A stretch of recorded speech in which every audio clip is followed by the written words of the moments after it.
আল্লাহ রাসূল সাল্লাল্লাহু আলাইহি ওয়াসাল্লাম বলছেন, মা মিন আইয়ামিন আল আমালুস সালিহু খায়রুন ওয়া আহাব্বু ইলাল্লাহি মিন হাযিহিল আশর।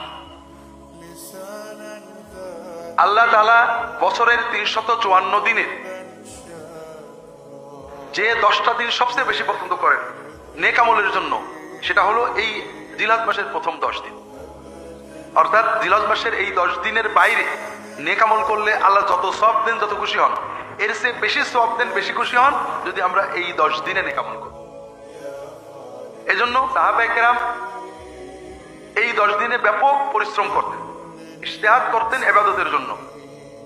আর এই ইবাদতগুলোর প্রথম ইবাদত হলো রোজা, সিয়াম। জিলহজ মাসের 1 তারিখ থেকে 9 তারিখ পর্যন্ত রোজা পালন করা, এটা সুন্নাত। অনেক সওয়াবের কথা হাদিস শরীফে আসছে।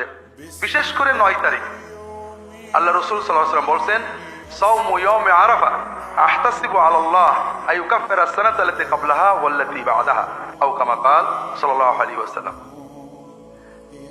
আরাফাতের দিনে রোজা রাখলে আমরা আশা করি, রাসূল বলছেন, আমি আশা করি যে আল্লাহ তাআলা আরাফাতের দিনে রোজার বিনিময়ে পূর্ববর্তী 1 বছর এবং পরবর্তী 1 বছরে গুনাহ ভুল ভ্রান্তি গুলো মাফ করে দেবেন, কাফারা করে দেবেন।